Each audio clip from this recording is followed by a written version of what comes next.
Grazie a tutti voi di essere venuti, grazie dell'invito. Io parto subito.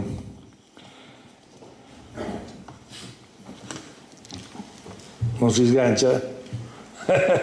Eccola qua. Il paesaggio è la rappresentazione materiale e visibile della patria, coi suoi caratteri fisici particolari pervenuti a noi attraverso la lenta successione dei secoli. Ci vogliono secoli per fare San Gimignano, secoli per fare Venezia, secoli per fare Taormina. Basta una giunta sbagliata, una legge sbagliata, un sindaco sbagliato, un assessore sbagliato, si rischia di far saltare tutto. Non è un problema soltanto sardo. Mentre venivo qua mi dicevano per esempio che il nuovo piano paesaggistico veneto della regione Veneto consentirà, grazie a un escamotage pazzesco, e cioè che si può fare un ampliamento su una casa esistente anche nel raggio di 200 metri, di andare a costruire sotto l'ossario di Asiago, il che, voglio dire, in concomitanza con il centenario della Prima Guerra Mondiale, è un insulto pazzesco che bisogna assolutamente bloccare. Il paesaggio è la manifestazione, è il volto della patria, e noi abbiamo una patria bellissima, abbiamo avuto la fortuna di nascere in un paese straordinario che ha delle ricchezze uniche. Qualcuno dice che abbiamo la metà dei beni censiti dall'UNESCO, è una scemenza, non è vero. Il mondo è grande, l'Italia è piccola, però è vero che abbiamo più siti UNESCO di tutti al mondo. Ne abbiamo addirittura 49, adesso diventeranno 50 con l'ingresso delle Langhe in Piemonte, e siamo nettamente davanti a tutti. Ne hanno 21 gli Stati Uniti, 25 il Regno Unito, 30 il Messico, 36 la Francia, 37 la Germania, 42 la Cina, 43 la Spagna e poi sopra tutti noi. Il guaio è che l'usiamo molto male questo patrimonio che ci viene riconosciuto a livello planetario. Questa è la ripartizione regione per regione dei siti UNESCO, come vedete c'è anche la Sardegna grazie a Varumini. Ma lo usiamo malissimo. Questo è un dossier di PricewaterhouseCoopers del dicembre 2010 e dice che se noi ricaviamo 100 dei nostri siti UNESCO, Spagna e Brasile ricavano 130, Germania, Gran Bretagna e Francia grosso modo il doppio, quindi 180, 190, la Cina addirittura quasi il triplo, 2,70, il che rende l'idea di come ci sia uno spreco assoluto. Questo è uno studio di Confindustria, l'unico studio che Confindustria ha fatto su questo tema specifico è del 2005, viene fuori che il turismo allargato, cioè tenendo dentro anche la convegnistica, le terme eccetera, dà un contributo al nostro PIL inferiore al 6%, è sopra il 6% la Germania, è sopra il 6% la Francia, ed è pazzesco perché noi abbiamo molto più di loro, e addirittura rispetto al PIL sono immensamente sopra di noi la Spagna, il Portogallo e la Turchia, che pure è un paese industriale, anzi oggi la Turchia è il paese che più emerge in Europa. Questo è il dato dell'anno scorso di dicembre 2012, adesso aspettiamo, sono curioso di vedere il dicembre 2013. Fatto sta che per World Travel and Tourism Council noi ricaviamo dal turismo puro, cioè quello che noi consideriamo il turismo in senso proprio, soltanto il 3,3% del nostro PIL, ed è una vergogna, è una cosa pazzesca. Con errori da tutte e due le parti. La sinistra aveva abolito il Ministero del Turismo, abolito. La destra ne ha combinate di tutti i colori, basti ricordare l'infamia, a dir poco, del sito www.italia.it, che adesso hanno parzialmente sistemato, ma che era arrivato al punto di fare le pagine per i cinesi facendo il copia e incolla delle pagine in cinese della regione Emilia-Romagna, con il risultato che pareva che la capitale d'Italia fosse Bologna, e c'era addirittura una cartina dell'Italia con Bologna capitale, e che tutti i prodotti fossero emiliani, e c'era la Ferrari, la Ducati, il prosciutto di Parma, il parmigiano, e tutto il resto non c'era. Uno dice perché? Perché era fatto con copia e incolla dal sito dell'Emilia-Romagna. Costo del sito, e poi ci dirà Soru, perché se ne intende cosa ne pensa, 35 milioni e mezzo di euro. 35 milioni e mezzo di euro buttati via, finiti nelle tasche di chi non so. Eravamo i primi nel turismo al mondo, primi nel 1970, non nell'antichità. Siamo scesi al quinto posto, continuiamo a scivolare verso il basso, e nella competitività turistica siamo 27esimi addirittura. Perché? Perché non basta avere delle coste meravigliose, il Colosseo, gli Uffizi, Venezia, Palmanova, eccetera. Devi offrire trasporti, e lì siamo messi davvero male. Devi offrire internet, e siamo 93esimi per velocità di download secondo il calcolo di netindex.com, 93esimi. C'è qualcuno che ha ritenuto che internet potesse dar fastidio alla televisione e non ha, diciamo così, accelerato nel momento che era quello giusto, cioè il primo decennio degli anni del 2000.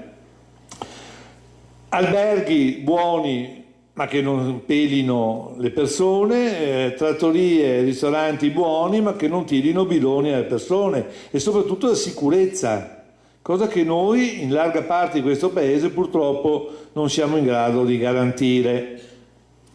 Fatto sta che le previsioni di crescita del turismo da qui al 2022, e del 2012 questo studio, quindi prendeva i prossimi 10 anni, dicono che su 181 paesi monitorati l'Italia sarà 173esima per crescita, cioè solo 8 paesi cresceranno meno di quanto crescerà l'Italia nel turismo. E questo è paradossale, perché nel 2012 i turisti per la prima volta nella storia dell'umanità hanno superato il miliardo, anzi l'hanno superato di circa 50 milioni, e quindi ci sono stati 100 milioni di turisti in più in un anno. Pazzesco. Di questi l'Italia non ne ha beccato uno, perché siamo andati leggermente indietro. In alcune regioni come la Calabria hanno perso il 30% nell'anno in cui aumentavano di 100 milioni i turisti mondiali.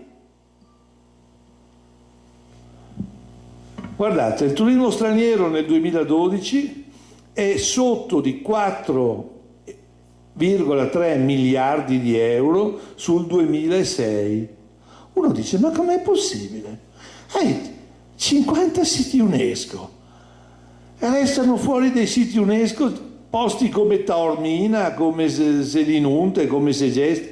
Ma voglio dire, nell'anno in cui arrivano altri 100 milioni di turisti, pensate che i cinesi nel 2015, cioè fra un anno, i cinesi che faranno le vacanze all'estero saranno 130 milioni, e tutti innamorati pazzi di Marco Polo, e non c'è un ristorante in Italia che abbia le bacchette per i cinesi, i bastoncini, che vuol dire che è il minimo della cortesia verso un ospite straniero, il minimo. E poi la sottovalutazione della politica nei confronti del turismo.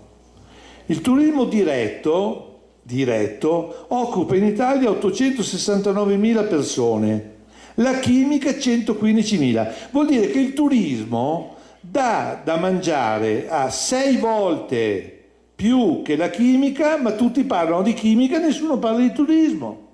Chi è il ministro del turismo? Io vorrei sapere quanti lo sanno qua dentro. Non si sa. Certo, ebrai, io lo so, molti di voi anche lo sapranno, però la presenza di un ministro del turismo non c'è, non si vede. Gli occupati con l'indotto, cioè compresi quelli che costruiscono, per capirci, la camicia da cameriere o che preparano i dolci per gli alberghi, sono 2.231.000 occupati. Il metalmeccanico tutto intero, meccanica e metalmeccanico tutto insieme fa 1.722.000. Vuol dire che il turismo occupa 500.000 di persone in più che la meccanica e la metalmeccanica, eppure tutti parlano di meccanica e metalmeccanica e nessuno si preoccupa del turismo. È uno strabismo pazzesco di questo paese. È uno strabismo assoluto. L'uso poi delle nostre risorse, adesso, guardiamo per esempio i bronzi di Riace. Il ritrovamento dei bronzi di Riace fu una festa pazzesca, la bellezza che usciva dalle acque 2000 anni dopo. Fecero festa non solo gli archeologi ma anche i calabresi, fu una festa popolare intorno a questa meravigliosa scoperta che si immaginava che avrebbe portato ricchezza, avrebbe portato turisti, e ci credo, sono le più belle statue di bronzo giunte a noi dall'antichità, non lo dico io, lo dicono gli storici dell'arte, le più belle statue di bronzo giunte a noi dall'antichità. Primo anno 1 milione di visitatori. 1 milione di visitatori a Roma e soprattutto a Firenze. Poi sono andati giù, li hanno portati giù in Calabria, li hanno messi nel museo di Reggio Calabria e mano a mano è stato un disastro.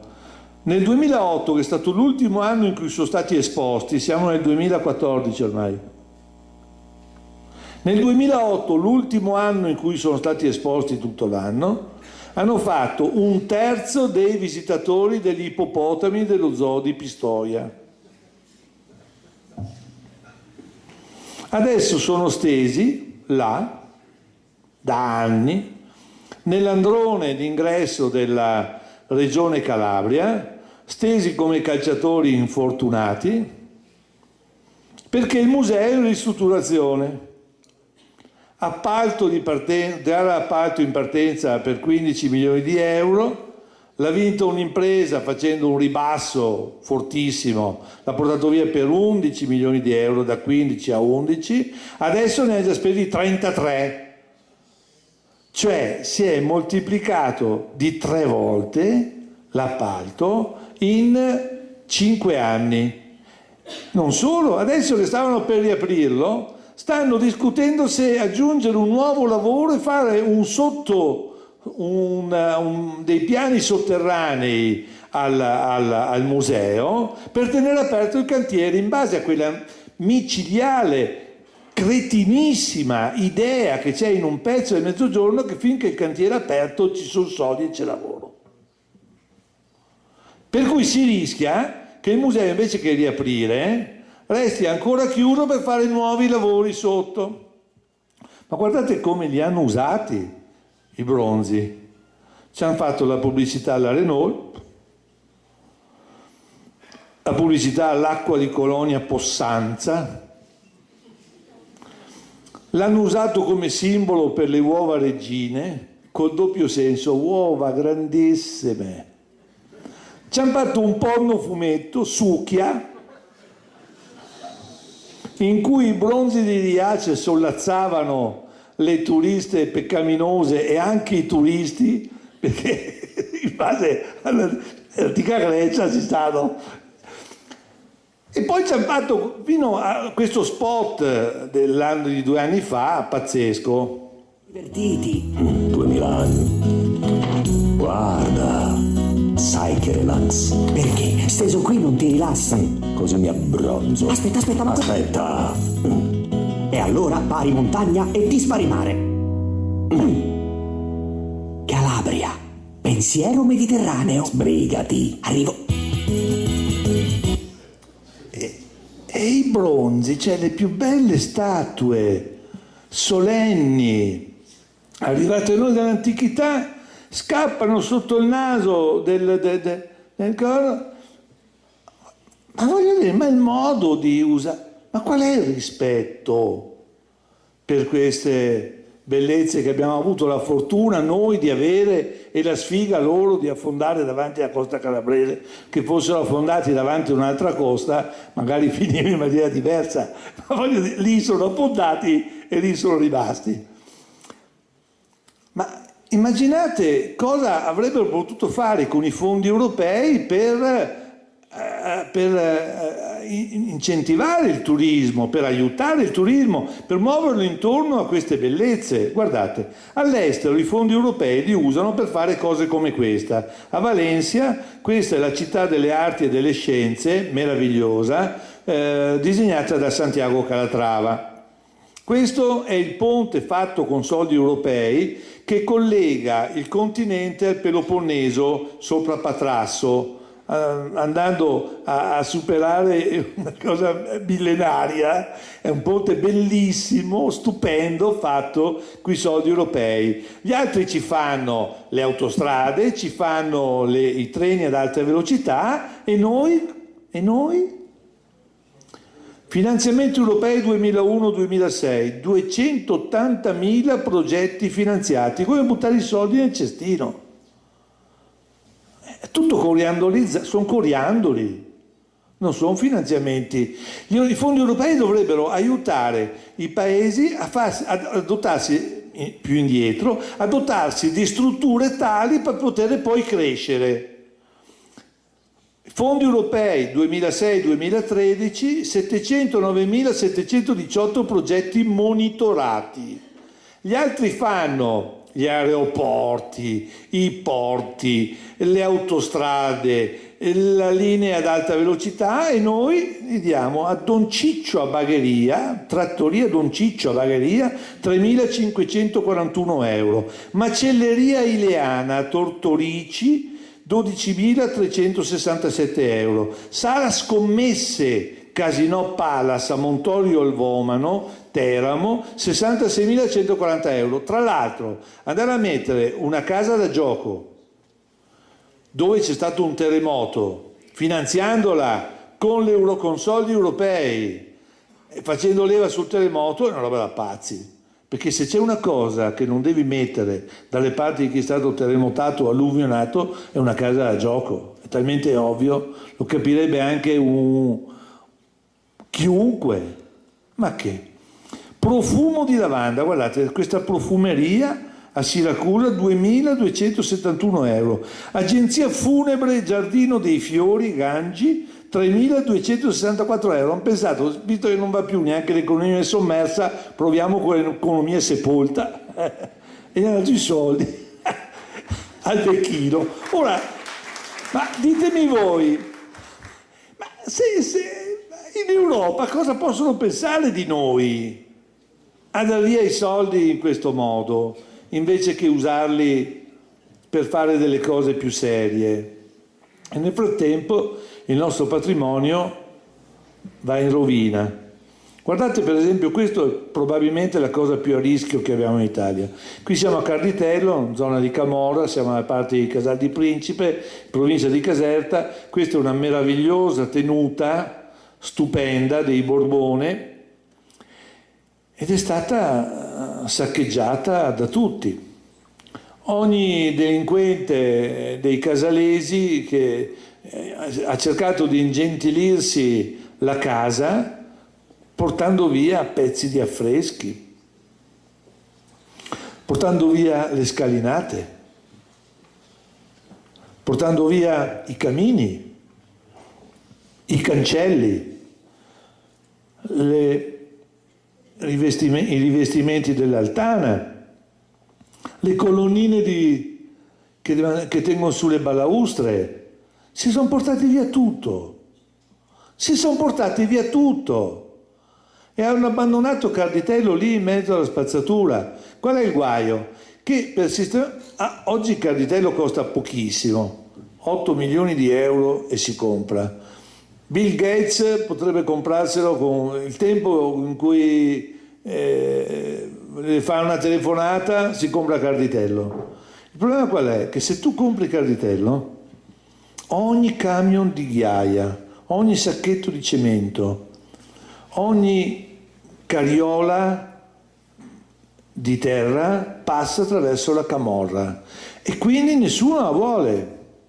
Ed ecco il punto che per risanare esteticamente Carditello devi prima risanare eticamente Casal di Principe. Per risanare un pezzo d'Italia dal punto di vista paesaggistico devi prima risanarla dal punto di vista morale. Questo è il punto. E non è facile, ma avete presente le coste meridionali?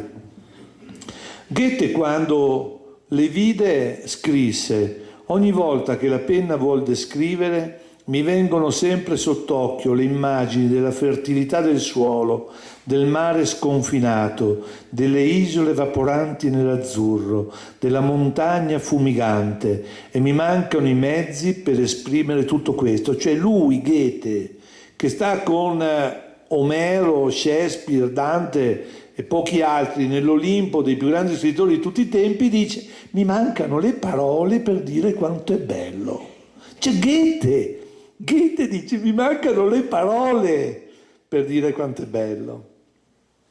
Adesso ti si mozza il fiato a vedere come l'ha ridotto il Mezzogiorno.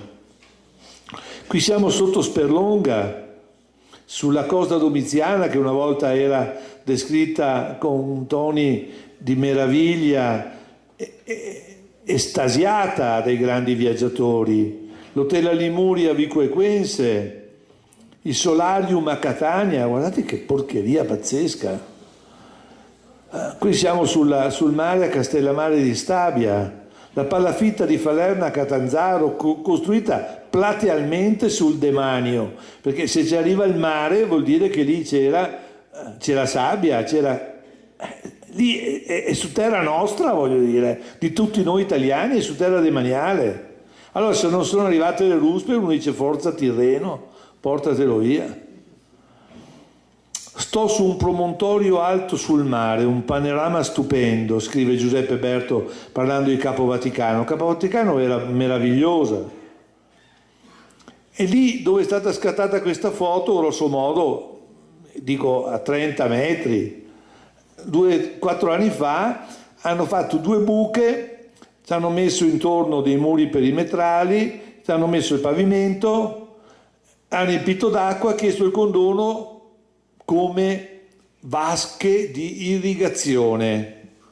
Il fratello dello zio, il cognato e il cugino gli ha fatto avere il condono, dopodiché hanno tolto l'acqua, hanno tolto la terra intorno, ci hanno fatto 2 finestre, hanno messo un tetto, sono diventate 2 ville di irrigazione. Io sarei per il bombardamento delle frecce tricolori, diretta televisiva, scia bianco, rosso, verde, in modo che il segnale, voglio dire, deve essere chiaro, cioè non prendi per i fondelli lo Stato. Non puoi prendere per i fondelli lo Stato, perché se prendi per i fondelli lo Stato e non la paghi, e quelle case restano là, vuol dire che è incontenibile questa cosa qua. E vale anche per la Sardegna.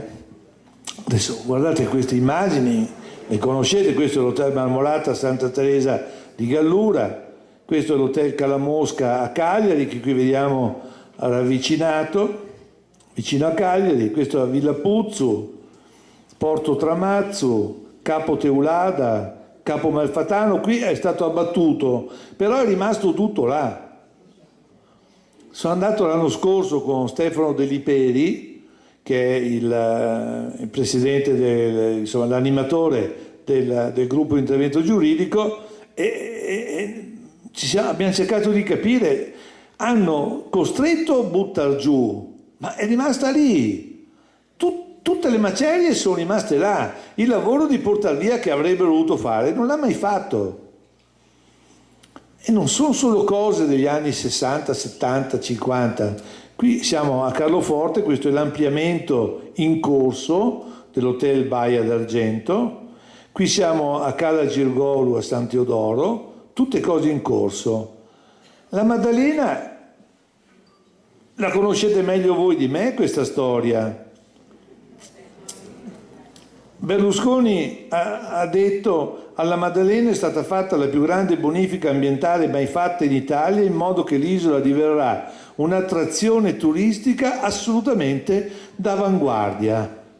Dovevano farci il G8, hanno speso, secondo la magistratura, mi pare di capire, 530 milioni, tutto compreso finora. E cosa resta? Questo qui, che è il palazzo disegnato dall'architetto Boeri, che avrebbe dovuto ospitare i grandi e non li ospitò perché poi andò tutto all'Aquila. Guardate come è conciato. Queste foto le ho fatte io un mese fa. Guardate come è messo. Questo è l'ex ospedale militare. Ci hanno speso 76 milioni per ristrutturarlo e per farne un albergo a 5 stelle. Per andare al mare devi attraversare una strada e poi c'è il mare, l'unico mare veramente brutto che c'è, la Maddalena, ed non è mai stato aperto. Questo qua avrebbe dovuto diventare il centro d'eccellenza del turismo nautico del Mediterraneo, e guardate com'è conciato. E dall'altra parte guardate com'è oggi l'Aquila. Tutti noi abbiamo presente il disastro dell'Aquila, ma cosa è successo dopo?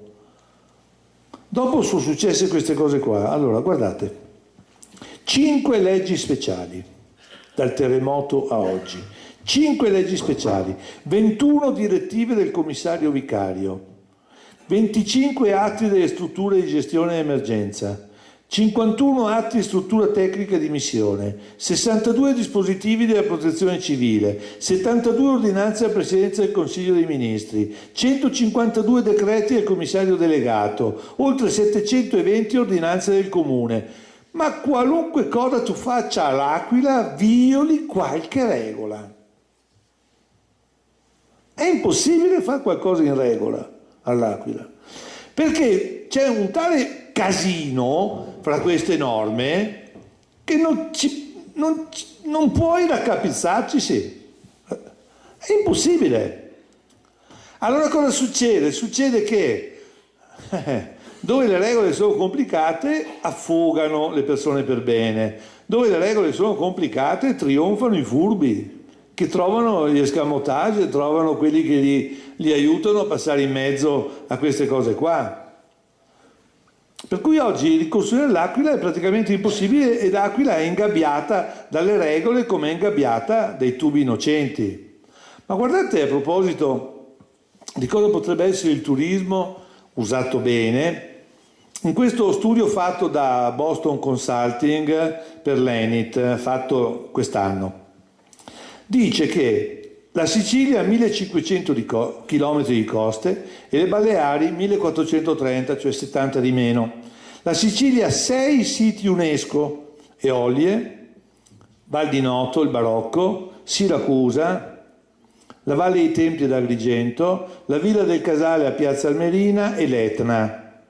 Le Baleari ne hanno 2, uno meritato, la Sierra del Tramontana, che è bellissima, un'invenzione lobbistica che evidentemente la Spagna ha premuto per far approvare, che è la diversità culturale di Ibiza, che un giorno qualcuno mi deve spiegare cos'è questa diversità culturale di Ibiza, cosa sono i costumi, non so io, le discoteche, adesso la diversità culturale di Ibiza. Fatto sta che con questa sproporzione enorme da parte della Sicilia, che potrebbe aggiungere Taormina, Palermo, Selinunte, Segesta, e posso andare avanti a parlare per 2 ore, guardate i risultati. Pernottamenti 2012 di turisti stranieri, Sicilia 3 milioni e 7, Baleari 41 milioni e 2, 11 volte di più. Sicilia, luglio 2012, piena stagione turistica, voli charter 17, Baleari, voli charter 223, 14 volte di più. E qui in Sardegna, poi voglio sentire anche appunto l'amico Mameli e Soru, la questione dei trasporti è fondamentale, assolutamente centrale, e qui si vede che razza di differenza c'è. È aumentata del 41% la popolazione delle Baleari negli ultimi 10 anni, 41%, e non sono mica tutti camerieri africani che arrivano a servire a tavola, sono tantissimi inglesi, svedesi, norvegesi, europei, tedeschi, europei del nord, che vanno giù, anziani, vanno giù a svernare un ruolo che la Sardegna, la Sicilia potrebbero coprire benissimo, offrendo più di quello che possono offrire le Baleari. PIL pro capite della Sicilia nel 2010 17.000 euro, scese oggi a 15.136,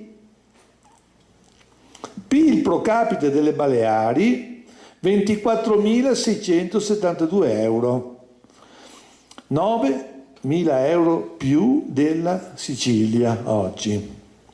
Il che non solo, quel 24.000 euro sono uno dei redditi pro capite più alti della Spagna, il che vuol dire che col turismo si può campare e campare bene. Dopodiché, prima che lo dica qualcuno, dico io, sia chiaro che le Baleari hanno fatto anche delle schifezze pazzesche, andando a rovinare i tratti di costa in modo irrimediabile, e la Spagna per questo è stata molto attaccata. Però una gestione corretta potrebbe consentire a tutto il Mezzogiorno di vivere, voglio dire, di ricavare molto di più. Pensate, l'anno scorso i turisti stranieri hanno speso in Italia, il dato del Touring Club, 32 miliardi di euro. Nel sud, tutto il sud messo insieme, sono finiti solo 4 miliardi, cioè un ottavo. Ma com'è possibile? Il sud ha 3/4 delle coste, un terzo abbondante dei siti UNESCO, un terzo della popolazione, delle bellezze delle città straordinarie, e ricava solo un ottavo di quello che entra in Italia con i turisti stranieri. Non funziona. E guardate cosa stanno facendo ancora. La Sardegna ha 1849 km di coste, cioè 400 km in più delle Baleari, circa. Presenza dei turisti stranieri l'anno scorso, parliamo di pernottamenti, 4 milioni e 2, così ho trovato, secondo l'Istat, PIL pro capite 17.813, siamo molto sotto le Baleari. E non si può mica dire che la Sardegna è più isolata delle Baleari, è più isolata come trasporti, ma non è, anche le Baleari, voglio dire, sono in mezzo al Mediterraneo. Vado a chiudere. Qual è il futuro? Io non vorrei che adesso si cominciasse a discutere sul fatto che, perché c'è qualcuno adesso evidentemente c'è metro e metro, che a me risulta che ancora oggi ci vogliono 300 metri dal mare per costruire. Mi sbaglio, Soru? Guardi qua. Guardi qua. Qui siamo sulle dune. Questo è in costruzione, e guardi questo cartello qua. A 129.000 euro con lo sconto del 10%, e cioè 110.000 euro ti pigli una casa davvero sulla spiaggia a Badè, e fanno anche la pubblicità. per dirlo. Ma allora, ma è questo il punto d'arrivo? Io non credo. E credo che, senza arrivare al martirio finale, però il punto di riferimento per tutti i sindaci, tutti gli amministratori che si trovano a gestire questa situazione non possa che essere Angelo Vassallo, il sindaco di Pollica, assassinato il 5 settembre 2010 perché aveva cercato di difendere il Cilento, il parco del Cilento, del quale Acciaroli è il posto più conosciuto. Ecco, questa è l'immagine che io credo dovrebbe essere sempre di ispirazione a tutti i sindaci, tutti gli amministratori italiani e ovviamente tutti gli amministratori sardi. Grazie.